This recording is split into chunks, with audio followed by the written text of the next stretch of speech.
Recent American polls show 92% believe in God, 85% believe in heaven, 75% believe that hell exists, 78% believe in angels, 71% say that the devil is real, 90% describe themselves as either spiritual, religious, or both. 85% consider themselves to be Christians. Now think about that. Doesn't look that way. It doesn't look that way. But that's what the polling data shows. And the fact that it doesn't look that way is really what I'm going to illustrate. Now, here's some more statistics. 50%, some polls have this as low as 35%, attend worship services weekly. The same number read their faith's sacred texts either 0, 1, or 2 times per month. Only 16% of incoming freshmen at Christian colleges are able to explain the basic tenets of their faith. 9%, and I've seen this as low as 3%, of born-again Christians tithe on a regular basis. Now, would you consider that to be a disconnect somewhere?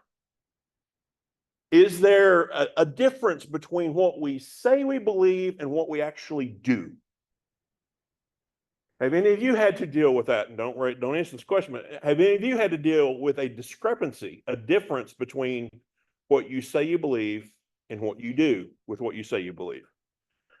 Based upon this information, do you think that we as a nation have a believing problem? If those statistics are true, all the stuff at the beginning, do we have a believing problem? No, not a believing problem, but there is a problem. They claimed this is what we believe. But the problem is not what we claimed we believe. I would like some of those numbers to be even higher than they are, but most of them are overwhelmingly majority. But there's a big difference between what they claim to believe and what they actually do. And that's the problem. The problem is not a believing problem, then what is it? What accounts for the difference between those two sets of statistics? We have a practice, live it out, walk the walk, and faith in action problem. Does that make sense? It's not what we believe or what we claim to believe. It's what we do with what we claim we believe, or don't do with what we claim we believe. We should probably expect this for secular America, but we are not talking about secular America here. We're talking about the religious group that claims to be Christians, that claims to identify and follow and be followers of Christ. For us, this is a pitiful testament to how well we actually mimic the actions of the Savior. A pitiful testimony of how well we actually mimic the actions of the Savior. What we really have here is a discipleship problem. Going even deeper, a discipleship problem reveals a suhe problem. We have not taken this seriously. This whole thing of discipleship, which is really the way that you address suhe, the way that you get him out of the way and you bring him under control, we have not done that. So we have an issue, and it's not with what we believe, it's what we do with what we believe or don't do with it.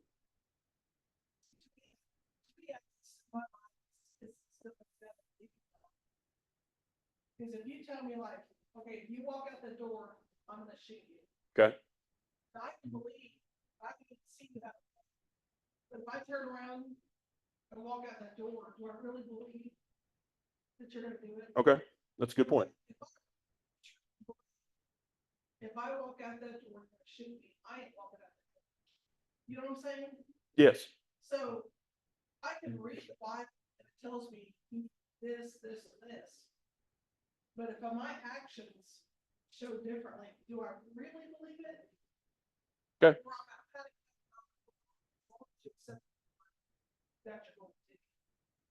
Okay.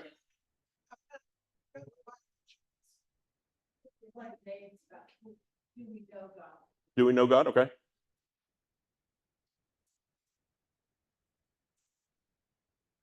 to know, have to know that God says what. He gives us what he gives us peace. He gives us every. We don't know that we from him. Everything that he does for us. Right.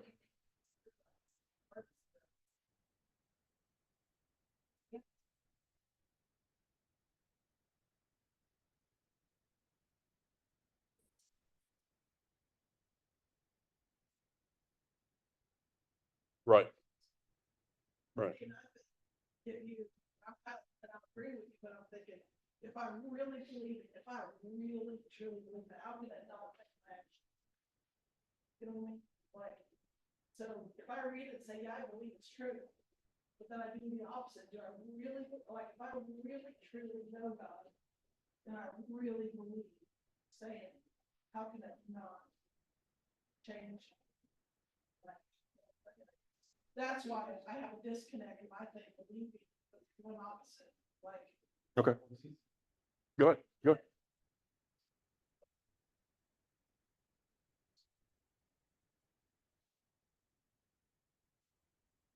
Below that. Sorry.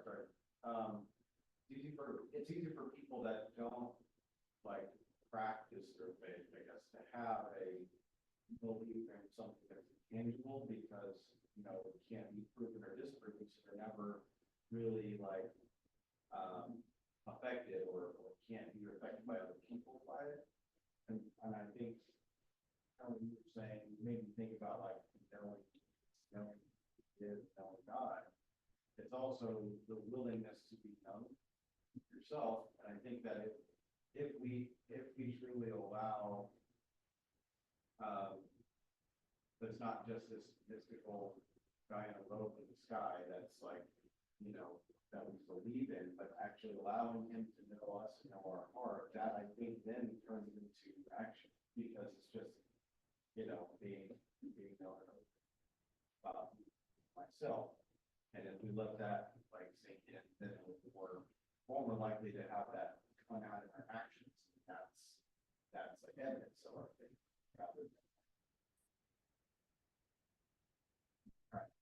rather than white knuckling this belief that we have and then just doing things by the book,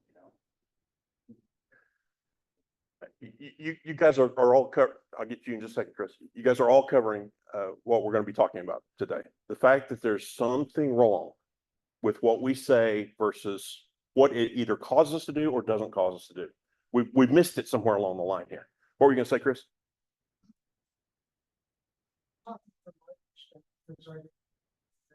My big thing is I believe in God and who he says he is and what he can do.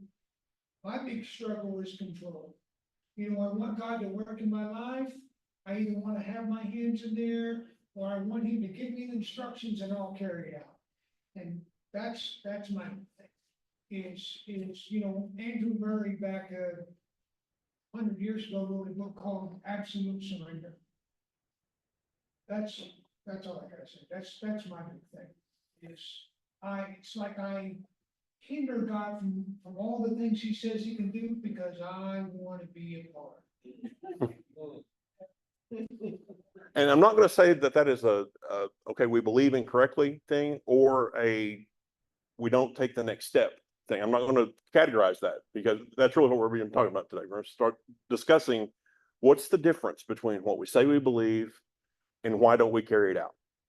How do we bridge that gap? How do we make that separation reduced? How do we act like, live, talk, operate according to the way we say we believe or way that we should believe? Say, Christ died for sins.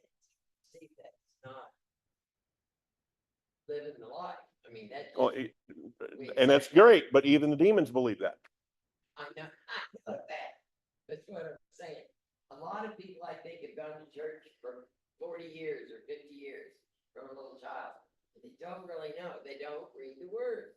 They don't know the things it tells us we should do if we're Right. living for him. Number one is talking to him. Right. And listening. And you may not hear right in the beginning, but yeah. So we're going to start this process. We're going to start this journey of how do we bridge this gap? How do we begin to close this down so that we are actually doing what we say we're going to be doing? Or we are actually living, conducting ourselves in the way that we say that we're going to be conducting ourselves. I am looking for a few good people. I started to name this looking for a few good men, but then there are several women in the room and it just didn't sound right when you added and women to the end of it. So I'm looking for a few good people today that are willing to take this journey. They want to start to look at themselves and go, okay, I want to close that gap. I want to close and end that separation between what I find myself doing and what I say I should be doing, what I say that I expect to be doing. Let's start in John 8, verses 30 through 38. John 8, 30 through 38. Many people believed in Jesus while he was talking this way. Jesus said to the Jews who believed in him, if you obey my word, you are truly my disciples, and you will understand the truth, and the truth will make you free. They said to him, we're Abraham's children. We have always been free. Why do you say to us, you will be free? And I could stop right there and we could talk for just a moment. You say to us, we're Abraham's children. We have always been free. Was that even a true statement? Had they always been free? Were they free at the moment when they even uttered the statement? They weren't being occupied at the moment, but they weren't free to do it themselves either. They had other people that were telling them what they could and couldn't do. They were under Roman rule at the point in time when it was even, so this isn't even a factual statement. They probably said it, but it's not even a true thing that they're talking about. We've never been held captive in, really? Have you forgotten? Are you not aware of your, of course they were aware. Of course they knew the history and the story. So there's something going on with what Jesus is saying versus the reality of their situation here. And they're missing it. It hadn't clicked on them yet. You will be free. 34. Jesus answered them, I tell you the truth. People who do wrong things are not free. They become a slave of the wrong things they do. A slave does not belong to the family forever, but a son belongs forever. So if the Son makes you free, you will be truly free. I know that you come from Abraham, but you want to kill me because you do not like what I tell you. I tell you about the things that I have seen where my Father is, and you do what you have seen your father do. It's talking to his disciples or The Pharisees. oh, that's. So we're going this whole rest of this class, not just today, but through November. We're going to talk about this 4-step process to try and close this gap. 4-step process. Step 1, continue or abide in his word. Step 2, know the truth. Step 3, be free. And step 4, be free indeed. And we're going to make a distinction between being free versus being free indeed. Those two are not the same thing. It's not just a repetition. There's a graduation from just being free to being free indeed. Although this sounds simple, I must remind you that this is not a quick fix. Most of you realize that by now, any journey related to the soul is not a quick anything. Have you found that to be true? Once you start talking about, thinking about working on your soul, getting it fixed, that there's nothing about the process that's quick. Most of the time, God wants you to take you through that step by step by step by step. And he will take you through it. But it's never, I'm not going to say never, but it's almost never a rapid change. It's usually a slow process. It's a journey. It's an adventure. It's not just you're transported and you're there immediately. This is a lifelong process. With very few exceptions, walking out God's will involves molding you into the image of his Son step by step. John chapter 8 and many other places in the New Testament speak of the idea of discipleship. In our society today, we have largely lost this concept. We try to equate it with being a student, but that leaves much to be desired. A student studies a subject, law, architecture, whatever. They study a subject. So a student is related to a subject, the subject that they're studying. And the real essence of discipleship refers to an attachment to a specific teacher and what that teacher represents and what that teacher teaches. Disciples do not get to choose what subjects their teachers cover. Students do get to choose. Well, I want to take this class now and I want to take this class later, and I don't like that guy, so I'm not going to take that class with him. I'm going to take it over here with this other person. Students get a choice. Disciples do not. It all comes back to who is the teacher and what does the teacher want to do day by day by day. Mark chapter 2, verse 18.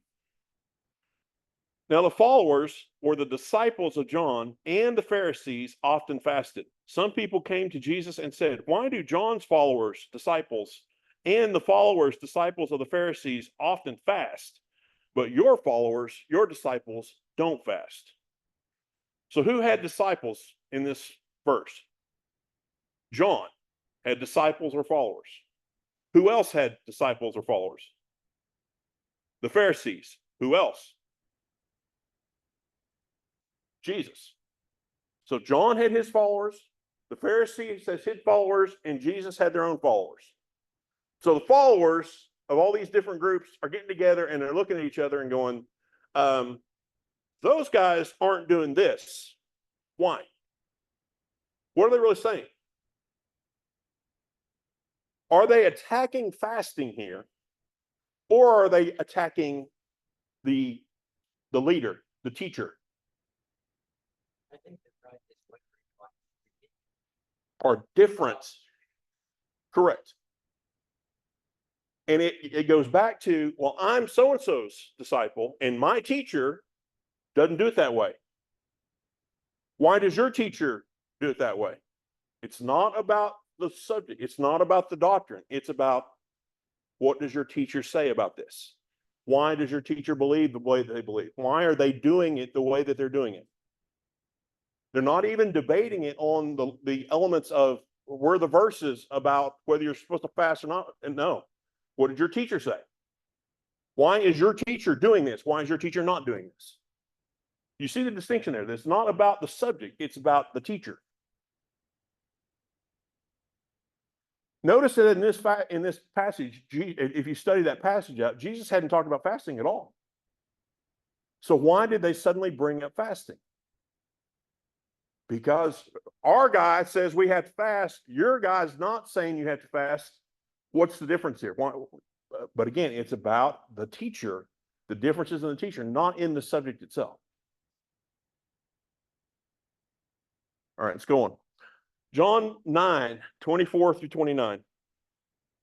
So the second time they summoned the man who had been born blind and said to him, "Now give God the glory, the praise. This fellow we know is only a sinner, a wicked person."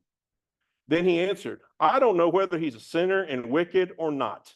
But one thing I do know, that whereas I was blind before, now I see." So they said to him, "What exactly did he do to you? How did he open your eyes?" He answered, "I already told you, and you would not listen. Why would you want to hear it again? Can it be that you wish to become his disciples also?" And they stormed at him.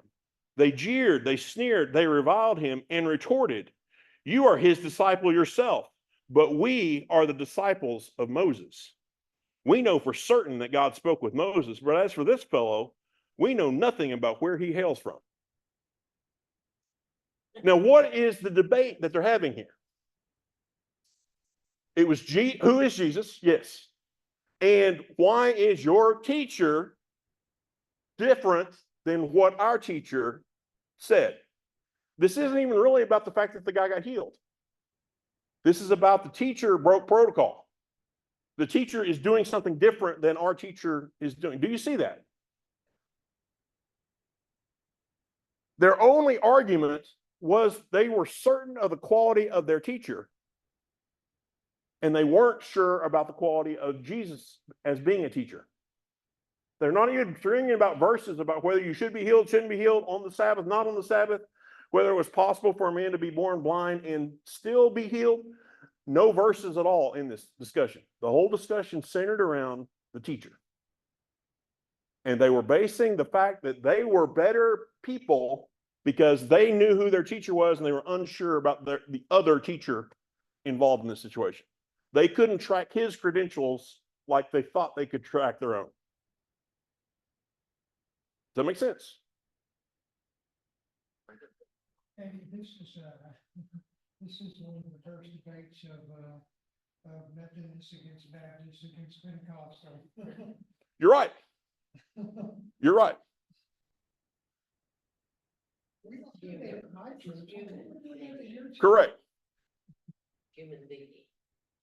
And in so doing, what have we missed? We've missed the idea that we're all supposed to be disciples of Christ, Yes. not disciples of George or Bob or brother so-and-so or sister Sally. It's the love they have with the, have not showing it at the church. Their claim to fame was we're disciples of Moses. Now, how many years had passed since Moses was actually on the planet before they showed up on the scene? So were they directly students of Moses? No. What were they students of? We had Moses gave this law, and now we had person A give his interpretation of what Moses said. Now we've got person B that is after person A, and he gave his impersonation of person A and Moses. And then you got person C and person D. You're playing the telephone game. Yeah. Yes. Yes. But they're still sure that they're direct disciples of Moses because of all this progression. Yeah, do you see the pride there? And it's all, well, I'm certain of the quality of my lineage. We don't know about this other guy. And yet Moses talked how much about Jesus? Everything that he said hinted at Jesus, had Jesus in a concealed or a hidden form. And yet they still missed it. They had no clue. Everything that Moses said, everything that Moses did, everything that Moses put into place was pointing you to this guy. And now he's here and you won't even pay attention. You won't even give him the time of day because you're so proud of your heritage, of who you think you are because of all these people that you have associated yourself with, and you're missing the real deal once he showed up on the scene. Matthew 28. 18 through 20. Jesus came up and said to them, all authority, all power of absolute rule in heaven and on earth has been given to me. Go therefore and make disciples of all the nations. Help people learn of me, believe in me, and obey my words, baptizing them in the name of the Father and of the Son and of the Holy Spirit, teaching them to observe everything that I have commanded you. And lo, I'm with you always, remaining with you perpetually, regardless of circumstance, and on every occasion, even to the end of the age. So just before returning to heaven, Jesus gave us the instructions that we often refer to as the Great Commission. Notice what it does and does not say. Let's go back and look at it. Go ye therefore and make disciples of all nations. Now, what doesn't it say? Go and make converts or go and make believers? It does say, go make disciples. Is there a difference between making a convert, making a believer, or making a disciple? What's the difference? It's contained, in my opinion, in that next sentence. Make disciples of all nations. Help the people learn of me, believe in me, and obey my words. So if you do that, if you make disciples, and that disciple learns of him, believes in him, and obeys his words, doesn't that include converts, believers, and now disciples?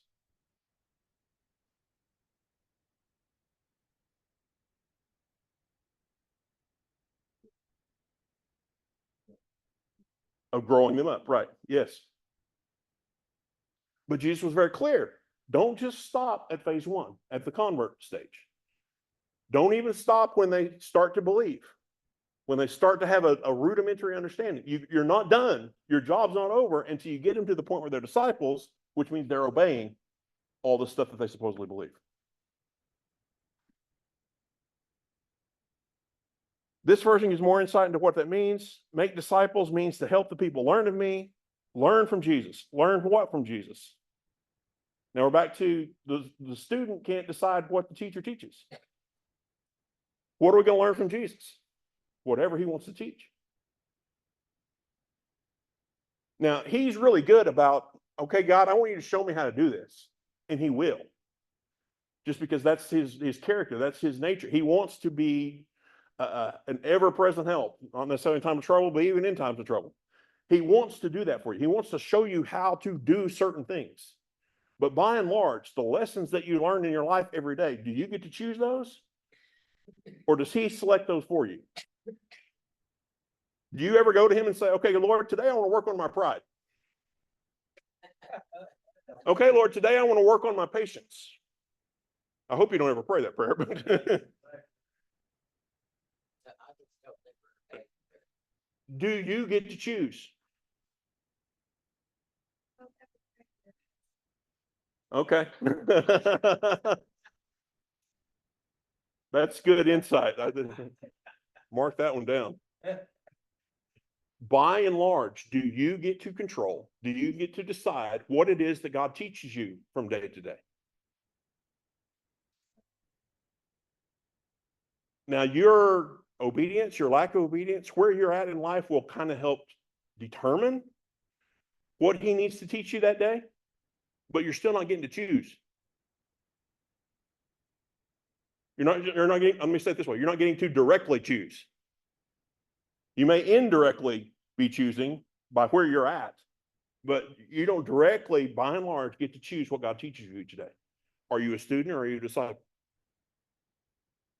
That does not fit the role of being a student.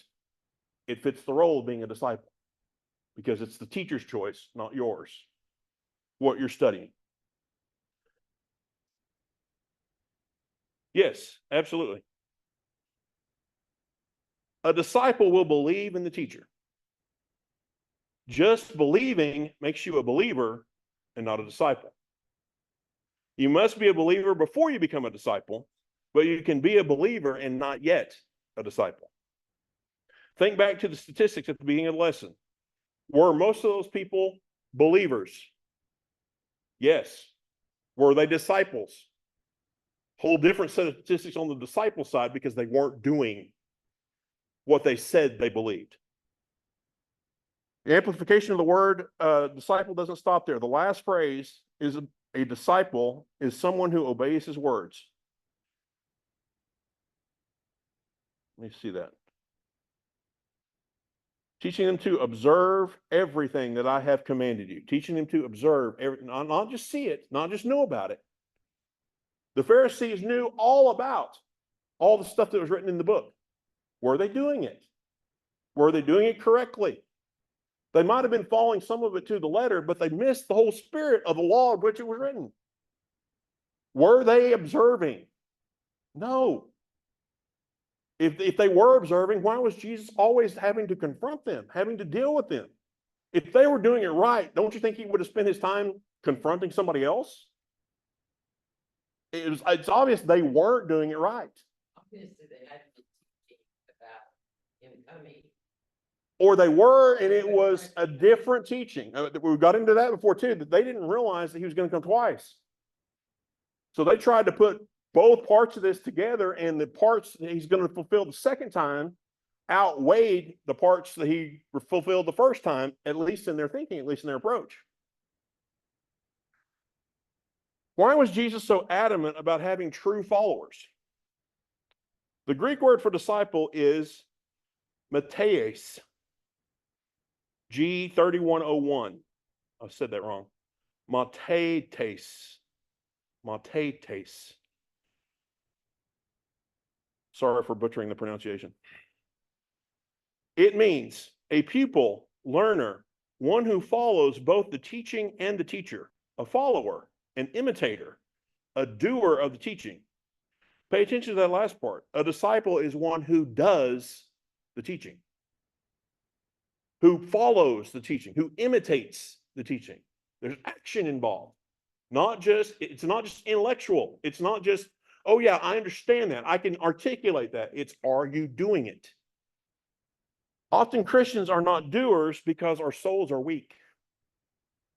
A real disciple would then be one that has both the desire and the ability to carry out and to do Christ's teachings. Now, I'm going to bet that most people really have the desire to do so.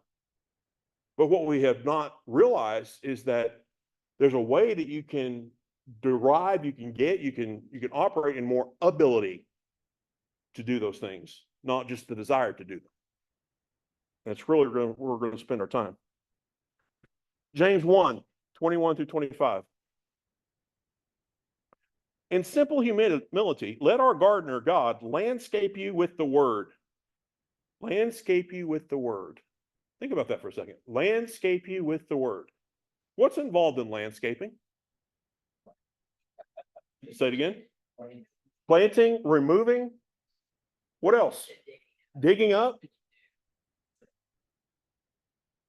Fertilizer. Pulling up a bunch of stuff. Is trimming. Is landscaping a fun process? If you were the plant in that area that's being landscaped, what could you expect in your future? Is this a pleasant process that you're about to endure? Now, the rewards may be good, but how far away are the rewards? So let our gardener, God, landscape you with the word. What's his tool for doing the landscaping? The word. Making a salvation garden of your life. Don't fool yourself into thinking that you are a listener when you are anything but, letting the word go in one ear and out the other. Act on what you hear. So how do you prevent it from being a person that lets it go in one ear and out the other? How do you stop that? What's the opposite of that person? Do what you hear. Take action. Do something related to what you just heard.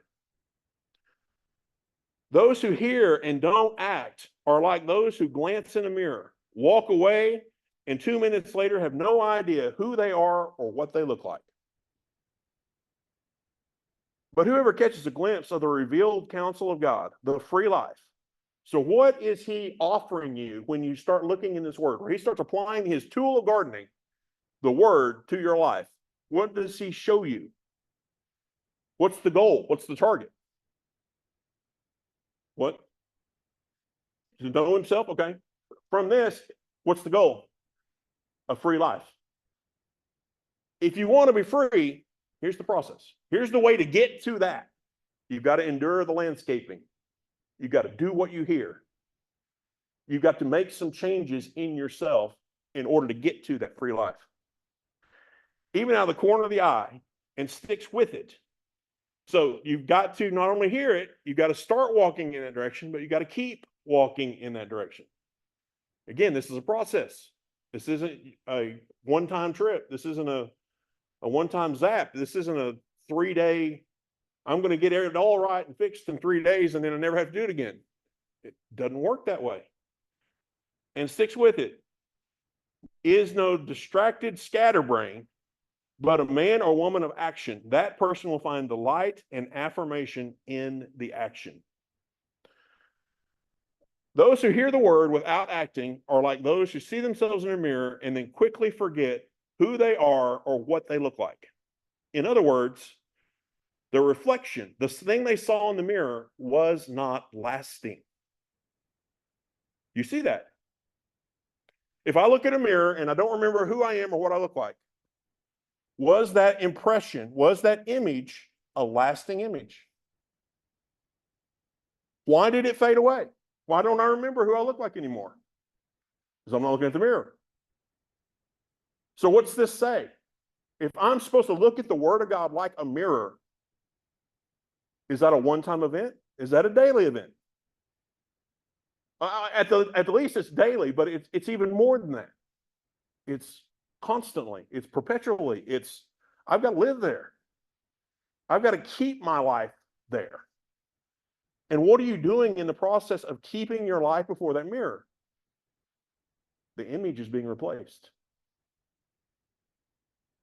Have you ever looked in a mirror and you know that your hair is all messed up? Or you think your hair is all messed up, but when you look in the mirror, it doesn't show that it's all messed up? It just still doesn't feel right. There's something wrong. You're lying to me, mirror. Come on. What is wrong with my hair today? It doesn't feel right. Have you ever had one of those sort of deals? Maybe it's not your hair. Maybe it's your makeup. Maybe it's your teeth. I don't know. You don't have that problem. But have you ever done something like that? And you get into an argument with the mirror about, well, I know this isn't right, but yet you're showing me that it is. Now think about you going to the mirror of the Word. Which one is going to show you the truth of the matter? Your opinion, your own image of yourself, or the mirror? Somebody else. It can. God can use all sorts of things to reveal His Word to you, but it's still His Word. It's still Him, and you got to listen to it. You got to apply it, however it comes, in whatever format it comes. I had a former pastor who said frequently that he preached 52 life-changing sermons a year, and nobody's life was ever changed. Let's say, once you quit. But I got to thinking about that, and I'm going, okay, why were nobody, at least in his assessment, why were nobody's lives ever changed from all these messages that he did year after year after year?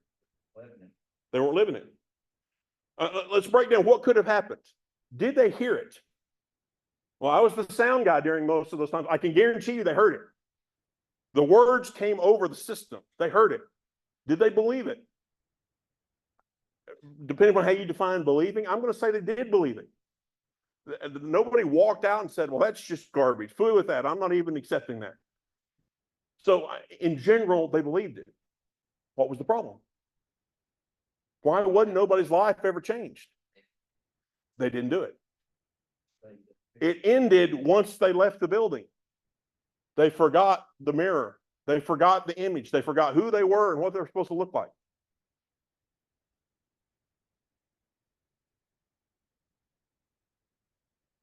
For that 1 hour or so each week when he was doing his message, they were getting one image. The problem was for the other 167 hours in a week, they're getting a different message. They're getting a different image. They're looking at a different thing to reveal to them who they are and what's going on in their life. Can that 1 hour trump 167 hours?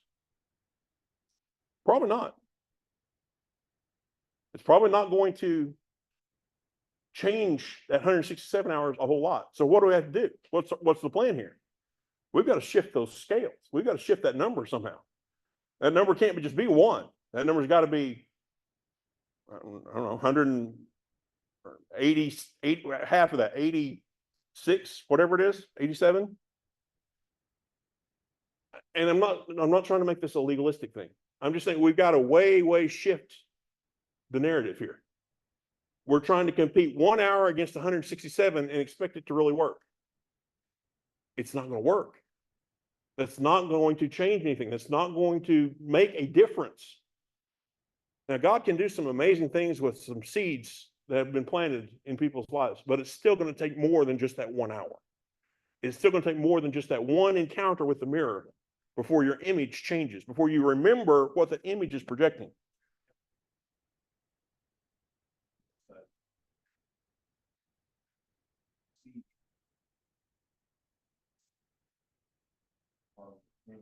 It's always in the same environment that is in this support growth, right? So how could you expect a seed to grow if it's not in the right environment? Right.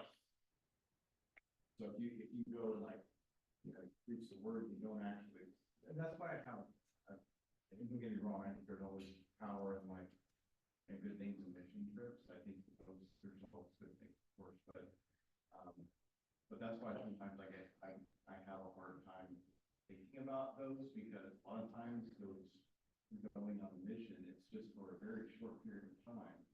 And you love God, expect them to move, but then you like turn away, and then all of a sudden they're back to their normal Right. things, and who's it really serve? Right. Question. So I think that's where, you know, unless you were there to really dig in and plant the seed and cultivate the seed, then you're not being, you know, you're not leading disciples and building disciples.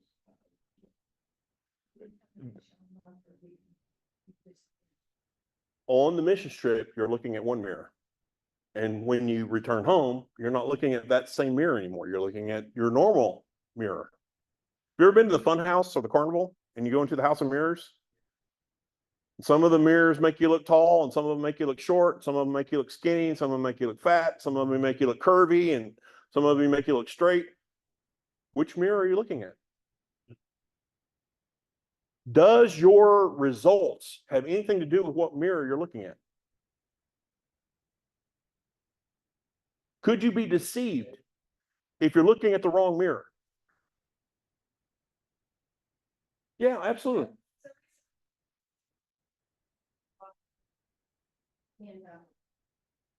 And, I got to where like at night I would listen to, watch YouTube, listening to all these like just random people, and then different people of substance. Proven. It's like I just felt my mind scattered, just with all these different voices. And it was just like, you gotta cut that off. Just stick to me, stick to my words, stick to what I am telling you, what I'm teaching you. You know, because I just completely felt scattered.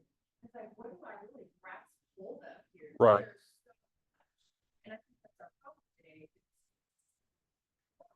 Exactly.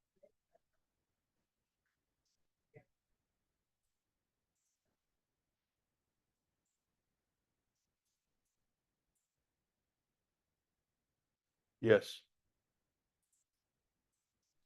Absolutely. Yes.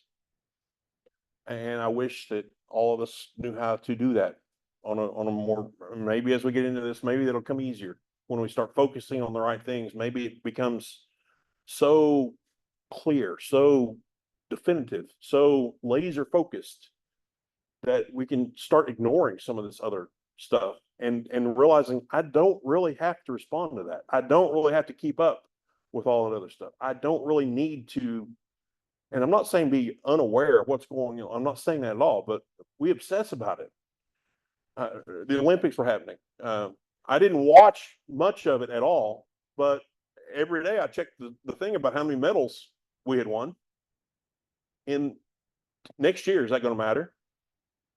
I mean, me knowing how many medals we won on such and such day, is that going to benefit anything? Is that going to change anybody's life? Does that make me a better person? Our priorities are all messed up. Our priorities are, we think it's important just because everybody else tells us it's important when it really isn't. Politics, yeah. False God is taking over.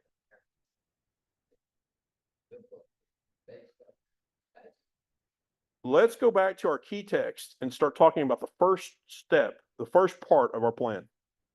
Our key text, John 8, 30, 31 this time. As he said these things, many believed in him. Pay attention to that. What's just happening? As he said these things. So as Jesus was talking, many people believed in him. Now, in many of the versions that I was read as I was preparing this, there's section heading between verse 30 and verse 31.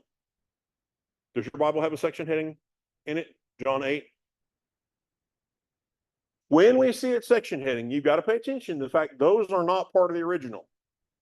Jesus did not stop his discussion and say, oh, now, new paragraph. Here's my new section title. Those were added later. But often we think that they're totally divided. And we miss continuation from the end of one section to the beginning of the next section because of that stupid heading. Now, I'm not saying the headings are bad. They help us understand, they help us find things quicker. Thank goodness for them. but we miss a lot of the things that are going on because of the section headings. They're not part of the original. You need to read as if they don't exist and see if it tells you something different than if it does actually exist there. So as he said these things, many believed in him. Section heading. Ignore the section heading. So Jesus was saying to the Jews who had believed him. Now, when did that happen?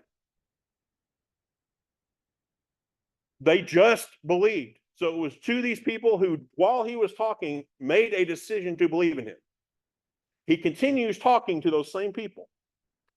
So Jesus was saying to the Jews who had believed in him, those ones who had just come to believe in him, if you abide in my word, continually obeying my teachings and living in accordance with them, then you are truly my disciples. It's great that you have just now come to a decision to believe in me. But that's only the first step. The only way you're going to get this thing in fullness is for you to become a disciple, which means abiding in my word and doing what I'm telling you. Different version. When he put it in those terms, many people decided to believe. Then Jesus turned to the Jews who had claimed to believe in him. Now, he makes this more interesting here. Who had claimed to believe in him. Did they really believe in him? Don't know. I mean, it doesn't make it clear, but Jesus is starting to say, you claim you believe. Let's see if you really do. And the way that I'm going to know if you really do is by what I'm about to tell you next. If you stick with this, living out what I tell you, then you are my disciples for sure. The only way I'm ever going to know if you really believe, even though you claim to believe, is if you stick with this and you live this out. Now, if we applied that same criteria to churches today, how many people would pass the test? How many people would fail the test? Are you sticking with this? Are you living this out? Or are you just here each week to check something off of a list? While Jesus was saying these things, many people believed in him. So Jesus said to the Jews who believed in him, if you continue to obey my teaching, remain, abide in my word, you are truly my followers or my disciples.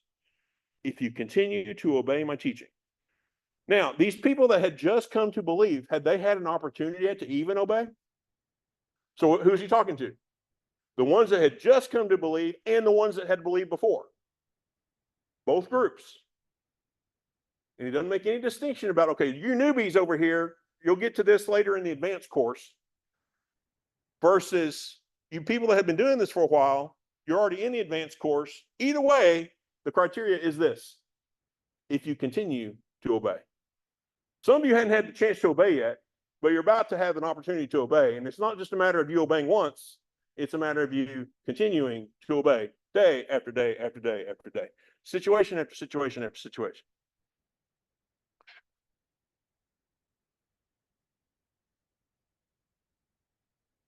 A believer could become a disciple by abiding in his word. That means continually, not occasionally or whenever convenient, obeying his teaching. He didn't stop there. The disciple must live in accordance with the teachings. If you stick with what I'm telling you, if you continue to obey. Some in the audience that day had just believed. They hadn't yet had time to obey anything. There were others who had been with Jesus for a while. These people had opportunity to do the things he taught. Jesus' message to them was to continue in that same obedience. So I've got two groups here. One of you has never obeyed yet, and there are others that have been with me for a little while, and you hopefully have been obeying to this point. Either way, the rules are the same. You need to continue to obey what I'm telling you. Not just once, but over and over and over again. If the believers, old and new alike, would abide, remain, continue in the words of Jesus, they could move beyond just hearing words to having the ability to do them. Then and only then could they follow or imitate Jesus in every area of life. The total restoration and transformation of our being centers on the concept of abiding. I'll say that again. The total restoration and transformation of our being centers on this concept of abiding. You want to be transformed? The key to doing that is abide. You don't want to be transformed? You just want to go through the motions? What do? Don't abide. Your choice. Go ahead, Dan. It's faith without works. Is that Yes, absolutely. Faith without, I like to say that as corresponding action. And you can, it applies in a whole lot of different contexts. Now, let me be clear about this. You don't get saved by your works. But your salvation requires that there be works after the fact. You've got to start acting differently. You got to start doing differently. You got to start saying things differently. Something's got to be different. And that's proven by your actions after. Yeah. Sure. The total restoration and transformation of our being centers on the concept of abiding. There's a church on Meridian near where I live, and they named the church about. That's a great church name. Everyone okay? Okay. 1 Thessalonians 5:23. Now may the God of peace himself sanctify you through and through. That is, separate you from profane and vulgar things. Make you pure and whole and undamaged, consecrated to him, set apart for his purpose. And may your spirit and soul and body be kept complete and be found blameless at the coming of our Lord Jesus Christ. Abiding is this key to the process that this verse calls sanctification. Have you heard that word before? Sanctification. Some of you know what it meant. Some of you didn't know what it meant. How can you define sanctification in a straightforward term? I say use the word abiding. In the process of abiding, what happens? Your mind starts changing about things. You start seeing this new image over and over and over again, and things start changing in accordance with the new image. This verse points to a good picture of what sanctification means. What does sanctification mean? So read the verse.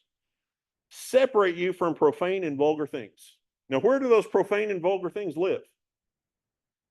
In your soul, or in your body to some extent, but mostly in your soul. Make you pure and whole and undamaged. Where are you not pure? In your soul. Where are you not whole? In your soul. Where are you damaged? In your soul. Consecrated to him, set apart for his purpose. So if I was to say, what does sanctify mean? Well, it means separate you from profane and vulgar things, make you pure and whole and undamaged, it make you consecrated to him, set you apart for his purpose. And I can summarize all that by saying abide. Abide. Abiding is what brings maturity. We talked before about how a caterpillar has the DNA of a butterfly already, and he doesn't have to strive to become a butterfly. All he has to do is enter the cocoon. He has to fight through the cocoon probably, but it's a natural process. He's not going to be able to hurry it up. He's not going to be able to speed it up just by his sheer determination and his sheer will. Abiding is the way you make the cocoon. If you want to be transformed, if you want to be metamorphosed, abiding is the way that that cocoon gets created. It is the thing that takes you from being the caterpillar ultimately to being the butterfly. And you can't get around it. You can't skip that. It's the way by which we become who we already are. Abiding is the way by which we become who we already are. John 8:31. So Jesus was saying to the Jews who had believed in him, if you abide in my word, continually obeying my teachings, living in accordance with them, then you are truly my disciples. If you abide in my word, if you hold fast to my teachings, live in accordance with them, you are truly my disciples. The Greek word for abide is meno. Meno. Strong's 3306, if you want to look that up. It means to stay in a given place or state, to remain, abide, dwell, to endure, last, to persevere, to wait for, to remain as one, to not become another or different. Let's see how some other versions render that. It's a big word. If you remain faithful to my teaching, if you keep on obeying, if you continue to accept and obey my teaching, if you live by what I say, if you're faithful to what I have said, If you continue in my word, if you live as I tell you to, if you stick with this living out what I tell you, if you hold to my teaching, if you keep and obey my word, if you remain in my word, all those are ways you could define abide. There are a few more that I'm going to add that weren't actually in a translation from the definitions of the Greek word. Stay in my word, dwell in my word, live in my word, persevere in my word. I want to mention here that the word for word teaching, the word for word or teaching in this particular case is logos. We talked about logos before. What does logos mean? The word, yes, but it also means God's logic and his understanding. It's what makes God God. So you're not just learning the written words on a page. In the process of you abiding, you are learning what makes God God. What makes God happy? What makes God angry? What makes God stand up? What gets God's attention? What upsets him? All those things are found in the words, yes, but they're found as you get to know him. You get to know his logic and his understanding. Words are certainly part of that, but they don't paint the full picture. It's all these other things that have to get added. James 1:25. But he who looks carefully into the perfect law, the law of liberty, and faithfully abides by it. Okay, I'm going to stop right there. Looks carefully into the perfect law, the law of liberty. Now think about that. Does that phrase like cause you any distress? The law of liberty. Oxymoron? Okay. The law of liberty. Now, as Americans, we have liberty, we have freedom, yes. What do we think that means most of the time? Do what you want, that there's no law stopping you. But this says God's word, the logos, is the perfect law of liberty. Now, I've got to do some more meditating on what that actually means. But when I first read that, it's like, stop. What? The perfect law of liberty. That doesn't make sense. I've got some more, there's some more truth I've got to pull out of this. But think about that. How does your mind react when you hear the law of liberty? How can a law provide liberty?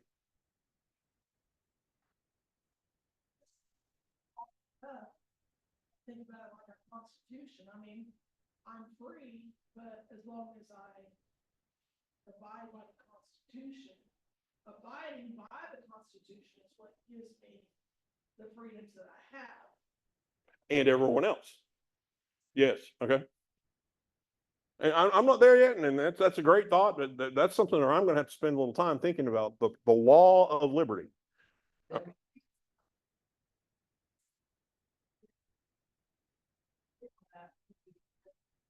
Yeah. Correct. Yes. But the freedom comes within the structure of a law, which is, We live in. and he has done away with the law of sin and death. So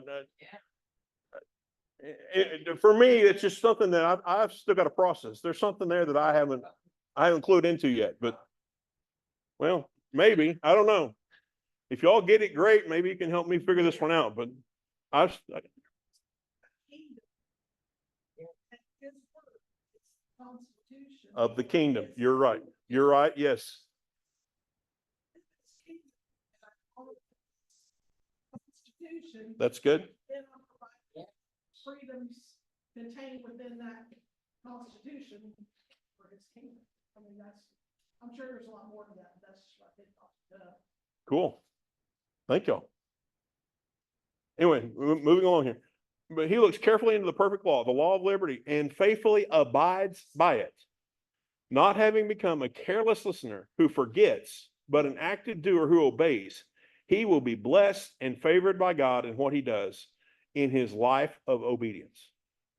So how do you get to the place where you're blessed and favored by God in all that you do? You abide in that perfect law of liberty. I mean, you know, but it's, all the ifs.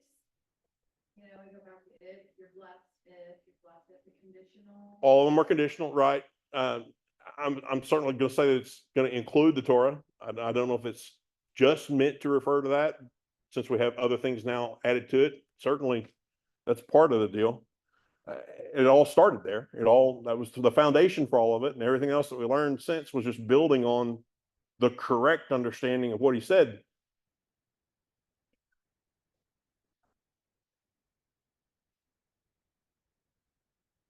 I just kept saying, look back, and I really didn't understand. The things that led me to, you know, the Torah, well, Abraham. You know, it's just telling me to observe the correct Sabbath, Friday to Saturday, like he's just really taking me back to those days. And I don't know why. Interesting. A lot of people think that the first Christians worshipped on the seventh day, which is what we call Saturday. And that, like, it moved to Sunday because of the sun god. And I don't know. Well, it was named after the sun god. It was a Well, that's, yeah, but. world leader that made the decision to move it. God every day, so I tell my grandson who now goes to the Messianic, Rosh Hashanah, and I go there sometimes. I love to go worship with those people, but I don't know. I don't have any feeling that I should worship on the seventh day, not the first day. But they have a different calendar too. Like I said, I believe we should worship God every day. I said our blessings are alive. Yes, yeah. The stuff you show. With the original feast calendar, not, yeah. Yeah, we miss a lot by not understanding that better. I think it also helps kind of put a form of structure around this, like I give the framework for discipline. Kind of like, almost come back to basics in a sense, not like a. Yeah, it's easy to kind of fall into like a religious cadence, like, right, rather than a blessing, but at the same time, I just thought maybe that maybe it is coming back into discipline, so that you can follow that cadence and become disciples by God, and reminded that through that is how you change and move your mind. You know, through consistency. And like, you know, think about like Shaolin monks, right? Who are, and I'm not trying to like compare, right? But that's how they live their life, like complete isolation and solidarity. I'm not saying that anything's good about that, but the fact that they're consistently on a steady, you know, consistent cadence and nothing changes, they're able to renew like the way that they think and all of that. And so. That's pretty to me, but I know they do. But, okay, well, so you use a different example. I mean, somebody who is extremely skilled engineer in their craft, right? They're consistently going to school and training and learning and understanding how to become an architect, right? And by doing that on a consistent cadence in a syllabus and portion of school, right? They're training and teaching their craft. Now, I'm getting way off track. What I'm trying to say is validating that maybe keep coming back to some of the basics and how you are consistent, helps you retrain your mind, and you're meditating on the word of God constantly, and through that comes blessing.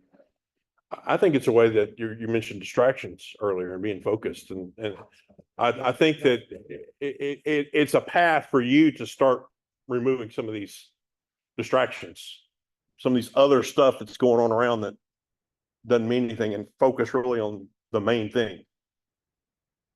It's like, you know, the Feast of Trumpets, is something I learned, and that's coming up, you know, the beginning of the year, September. It's, you know, I've always looked at the shofar, which it still is, I believe, you know, powerful sound of the shofar, I just feel victory.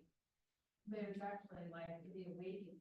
Right. So they look back, they blow it, and they actually do an entire piece on it, so like look back, which they look back at who we were, who we are, so that we can look forward to what we're gonna Yes. become. And so, yeah, it's very powerful. And Jesus, I mean, he fulfilled the feast. He participated in the feast. There's something that happened on each of those feasts. God set it up originally, I mean, as his calendar, as his timetable, as so many things have happened on, even in history, on those specific days, whether we knew it or not, whether we tried to make that happen or not. He said, like, and then my grandson, who decided he should worship on the seventh and first went to Rock. And is a engineer. That's so funny, you use that example. James 1:25 is one place where he starts dealing with this idea of abiding. But one of the better examples is John 15, and I'm going to read verses 4-8. This is from the Message. Live in me, make your home in me, just as I do in you. In the same way that a branch can't bear grapes by itself, but only by being joined to the vine, you can't bear fruit unless you're joined with me. I'm the vine, you are the branches. When you're joined with me and I with you, the relation, intimate and organic, the harvest is sure to be abundant. Separated, you can't produce a thing. Anyone who separates from me is dead wood, gathered up and thrown on the bonfire. But if you make yourselves at home with me and my words are at home in you, you can be sure that whatever you ask will be listened to and acted upon. This is how my Father shows who he is. When you produce grapes, when you mature as my disciples. So that was good. That was, I like reading that in there. Your homework, and I'll send this out again later. Look at James 1:25 and also look at John 15 in different versions. Just read it. Start thinking about it. But I want you to think about it in the context of, what does this say about abiding? What can I learn from this about this idea of abiding? And from the definition that you get, from the working understanding of abiding, have you been abiding? And if you haven't, what can you do to change or increase your amount of or your quality of abiding? And if you have been abiding, if you view yourself positively in that, great. What were some tips? What were some things you learned along the way that got you there that you might share that might be helpful for some other people? James 1:25 and John 15, the idea of abiding. Are you doing it? Are you doing it as you'd like to do it? What can we change? What can we do? What can we add? What can we adjust to increase our idea or our participation in this process of abiding?